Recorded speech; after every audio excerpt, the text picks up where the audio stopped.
Hello viewers, you are watching OBN Horn of Africa, our weekly program Invest in Ethiopia. Today we will be discussing the Green Legacy initiative Ethiopia is working on and its role in boosting economic of the nation.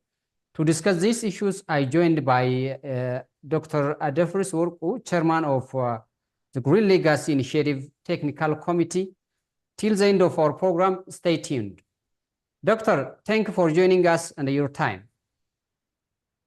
Thank you very much. Let me begin with this question. What is the Green Legacy Initiative Ethiopia is working on since 2019, and what major benefits are achieved so far? So the Green Legacy Initiative, as the name indicates, this is an initiative.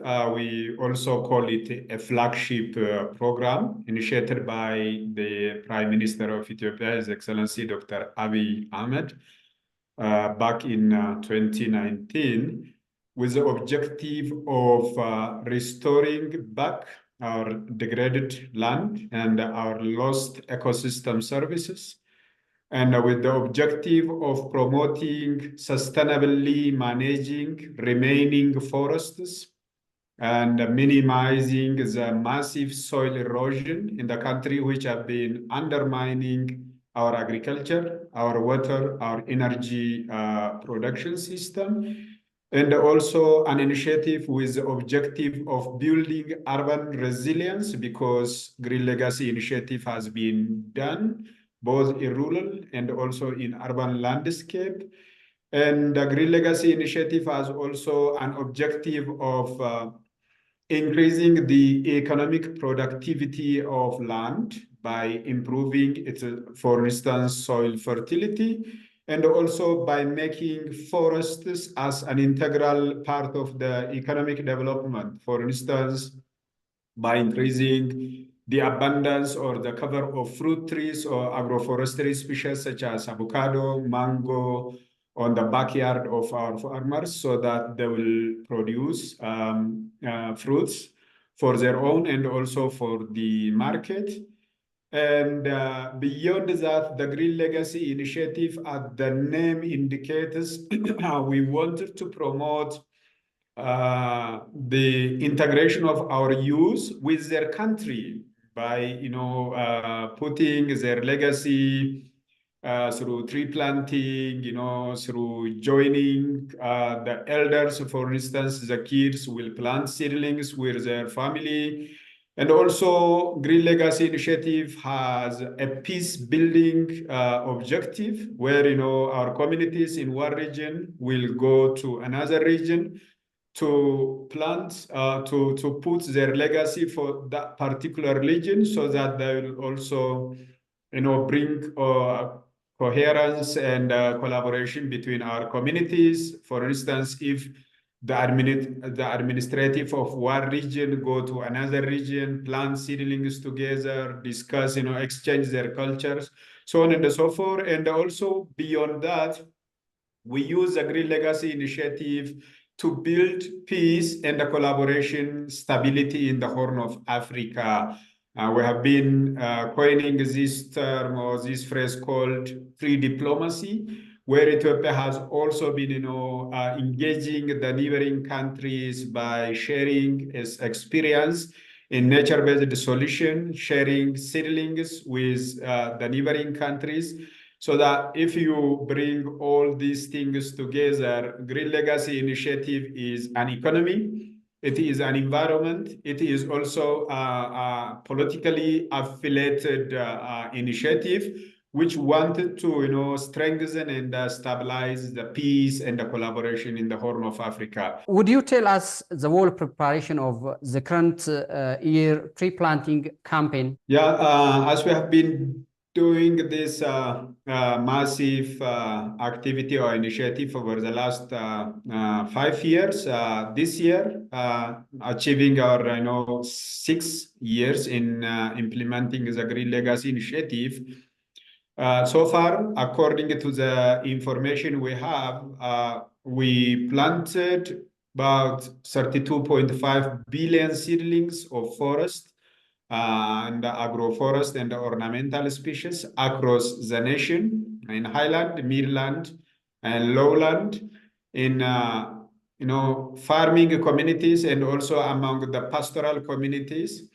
And this year also we prepared so far more than 7.5 billion seedlings together with the reserve, and we have been planning to plant 7.5 billion seedlings this year. And for this, these seedlings are prepared in more than 150,000 nurseries. Most of them are bigger in size, actually, central nurseries. And these nurseries are supported either by government, by development partners, and also by community and the private sectors.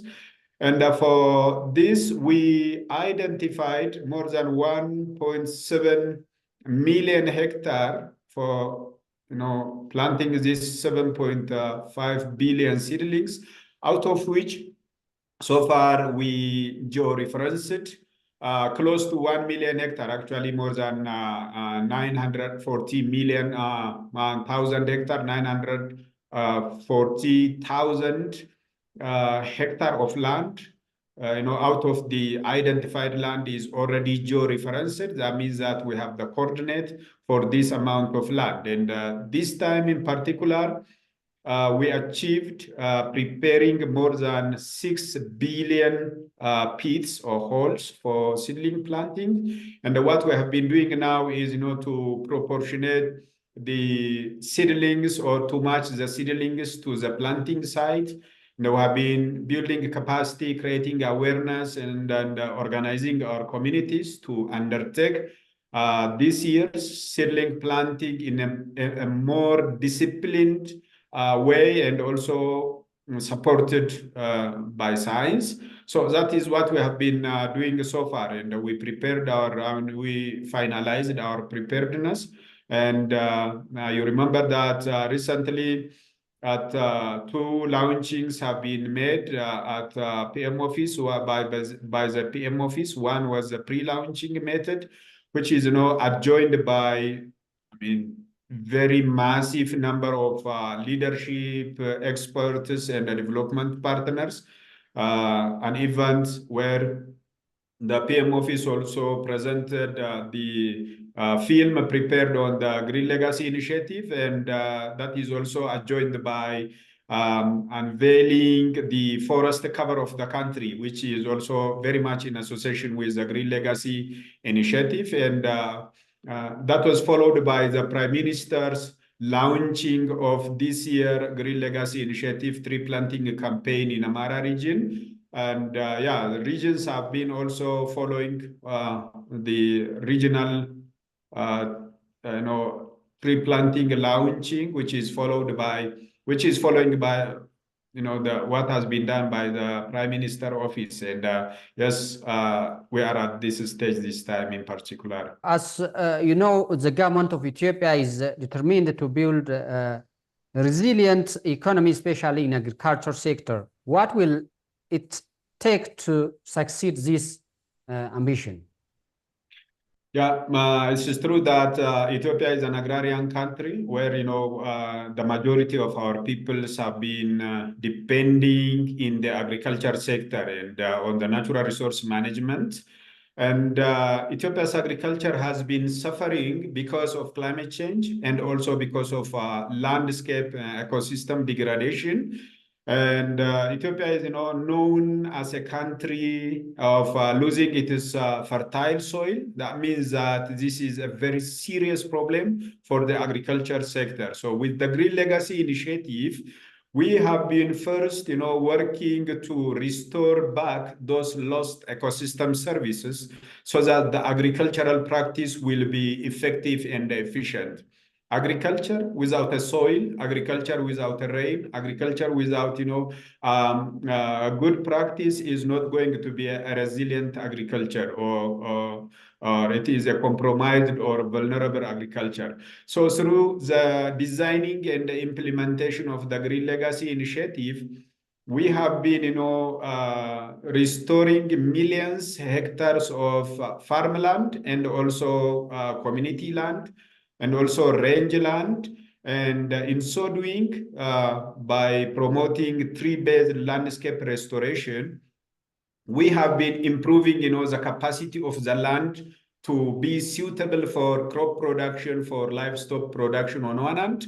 And on the other hand, also, we have been integrating trees into the farmland so that we diversify the produce or the productivity of the farmers. On one hand, they get, a product from trees, for instance, fruit trees, and also other fast-growing forest species, which will also support the agricultural production. And on the other hand, through tree planting and landscape restoration, we have been improving, the productivity of land and it is ecosystem service, and thereby build the resilience of the agriculture sector in the country.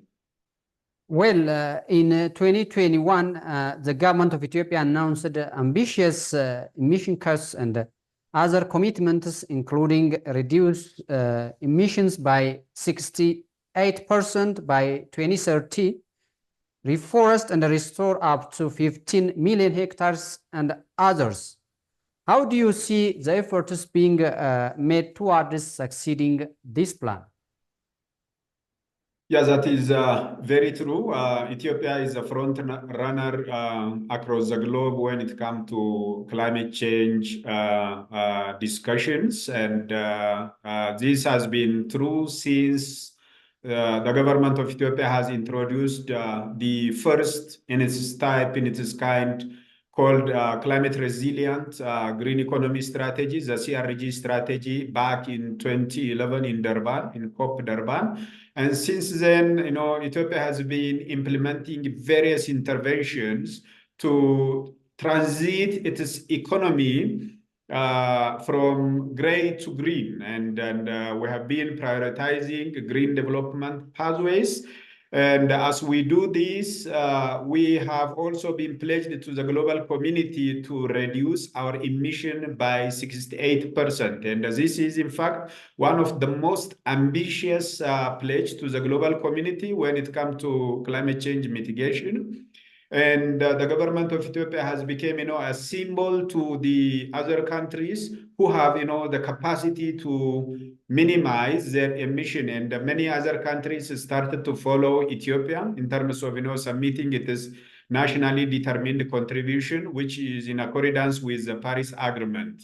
And Ethiopia not only pledged, this massive emission reduction plan, but also we started to walk the talk by implementing, different nature-based solution that will help us realize or achieve this massive emission reduction target. The Green Legacy Initiative, which is a nature-based solution, which on one hand, work towards minimizing deforestation and sustainably managing existing natural resource, including forest. And on the other hand, also this, protecting or sustainably managing natural forest will help to reduce emission. And on the other hand, also we have been, planting more seedlings to create more forests, so that we will enhance sequestration or removal from the atmosphere. So in so doing, we have been heading towards achieving that amount of ambitious emission reduction target.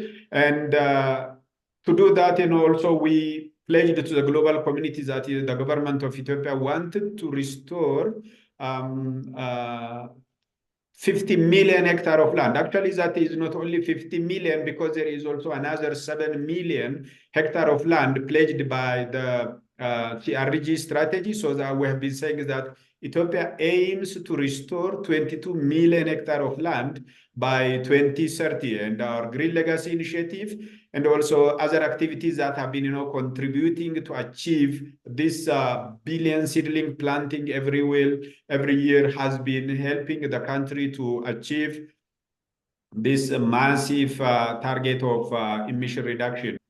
Thank you. Among various adaptation interventions, the Ethiopian government promised to carry out to carry out includes works on transport, urban health, and more. Do you think the urban greenery and the corridor development programs started in several towns are part of this plan?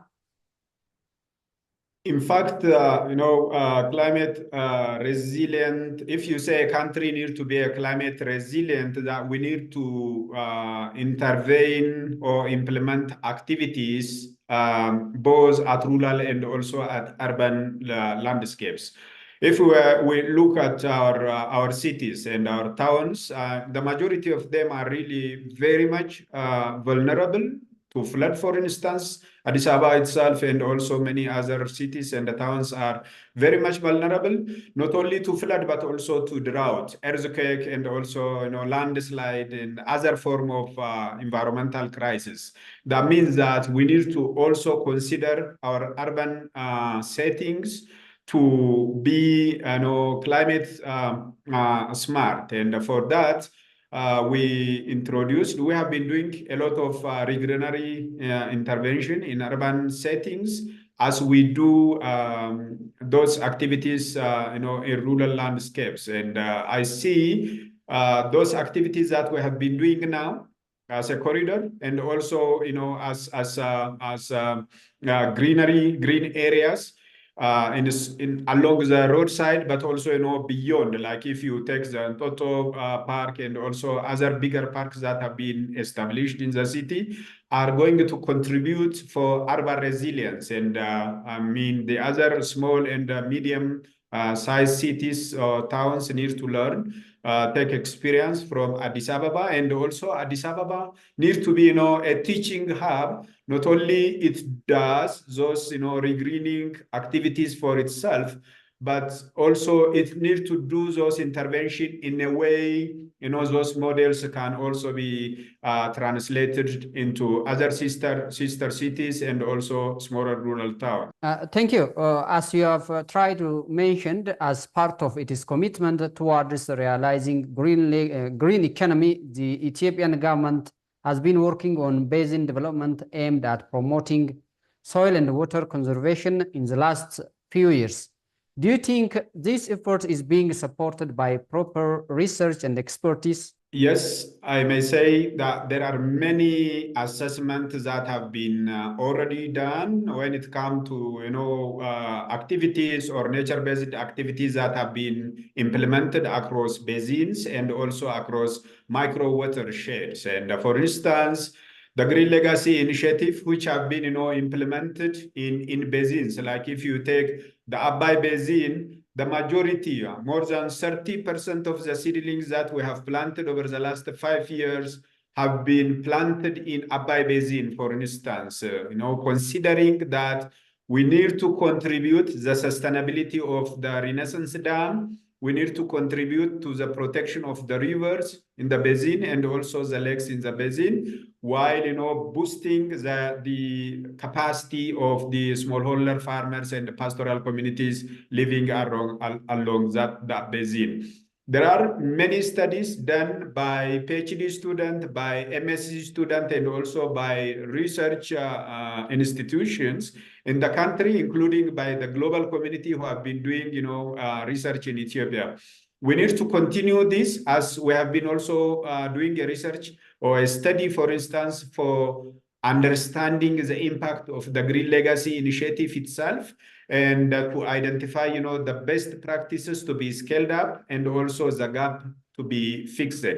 I am saying that that we have done a lot of assessment so far, but there need to be more studies which use standardized models and approach to further and critically analyze the impact of those nature-based solutions that the country have been implementing on water, on hydrological cycle, on the rain cycle, and also the impact or the positive impact of our intervention, for instance, on bringing back the ecosystem services such as soil fertility, soil health, and also in terms of bringing back our lost biodiversity, and also in terms of bringing back our forest cover. We have been doing a lot of studies, but this needs to be strengthened. Well, another issue is the country is working to ensure food security in a short period of time.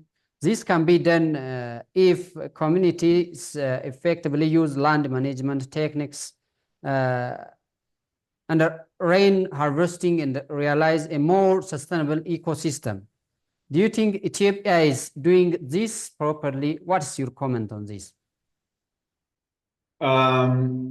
If you look at what we have been doing through the Green Legacy Initiative, we can agree that Ethiopia is on the right track, to restore and sustainably manage its landscape. As I said, on one hand, we have been doing, for instance, a lot of participatory natural resource management. It's like if you look, we are already about more than or close to 3 million hectares of natural forests of the country, which is very much critical, to bring rain, to attract rain, to minimize vulnerability to flood and also to drought, has been put under PFM, Joint Forest Management Practice, I may say, that will, contribute significantly to reduce deforestation and the forest degradation, including forest fire. And on the other hand, also, we have been doing,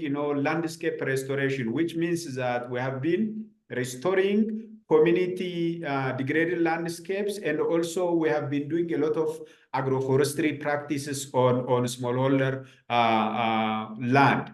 So as we do this will contribute a lot in bringing back the health of the soil, the health of the land, and also the production and the productivity of ecosystem, including the private or smallholder farmers' land. Thank you.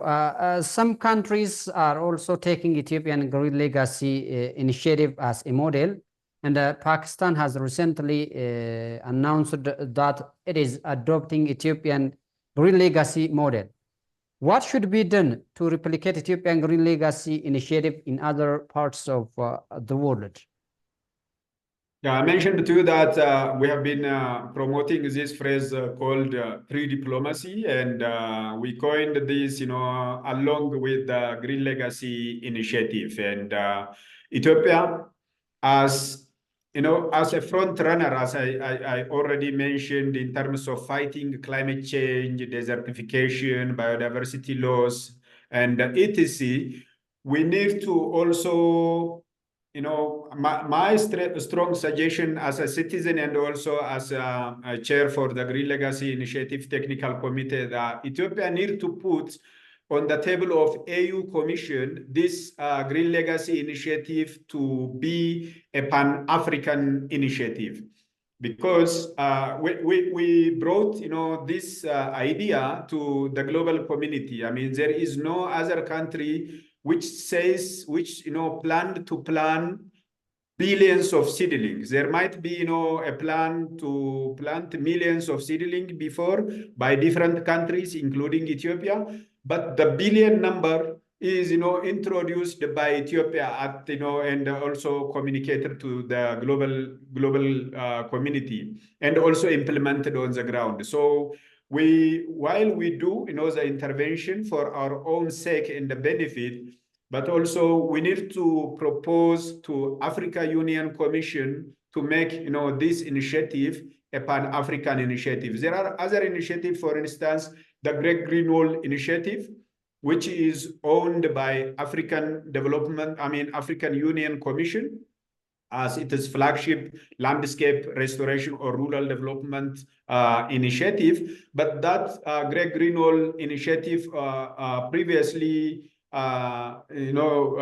constitute only 11 countries, where Ethiopia is also the founder of that Great Green Wall Initiative.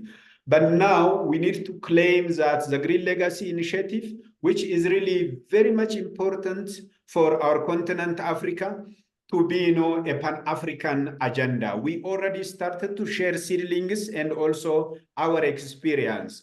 Before Kenya announced, planting, the plan to plant 50 billion seedlings by 2030. The country has sent an official mission led by a minister to Ethiopia to study, to share our experiences. And they came here with their delegation, and Ethiopia has comprehensively shared with them our best practices, how we planned the Green Legacy Initiative, how we mobilized our people, because without that, no country, particularly developing country, can achieve planting billions of seedlings. It is based on that experience that the Kenyan delegation went back home, advised their president, and then their president come up with this figure of planting seedlings, 50 billion seedlings.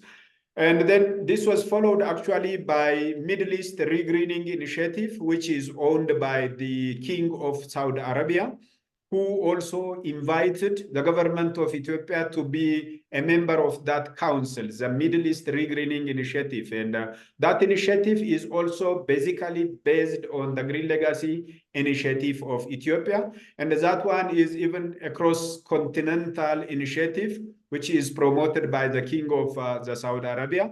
And then, now, as you said, Pakistan has come. But even before Pakistan, America, some senates of America, discussed about the Green Legacy Initiative of Ethiopia when we launched the planting of 20 billion seedlings back in 2019, where some 6 or 8 Senate members, if I remember correctly, came together and said that if Ethiopia is able to plant 20 billion seedlings, America needs to plant trillion seedlings, according to their discussion, and which is also posted in several medias back then. That means that this initiative of Ethiopia has been influencing many countries, because nature-based solution, tree planting, forest management, soil management is what the globe needs to do, and also agreed to do, to keep the global warming well below 2 degrees centigrade, according to the Paris Accord. And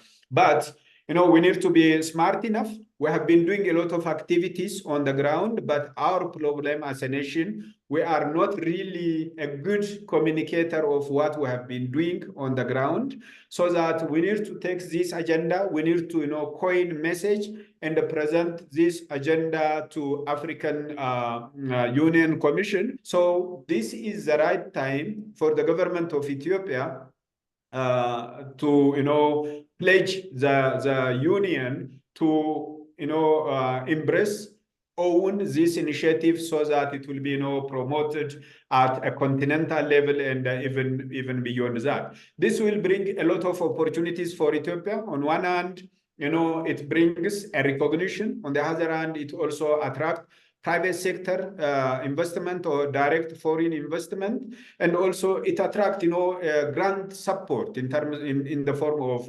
projects, and also in the form of technological, human, and institutional support. And that is my strong message. We have been discussing at a technical level with my group, but we have also started to insert a concept note to be submitted to the PM office, or maybe to the foreign minister office, through the Green Legacy Steering Committee. And yes, that is my message that I wanted to disclose on this interview. Thank you, Doctor. Really, I appreciate Dr. Adefres Worku, Chairman of the Green Legacy Initiative Technical Committee. Thank you for your time and a deep insight on our program. Thank you very much for having me. Dear viewers, that brings us to the end of this program. Till the next time, have a good time. Bye-bye.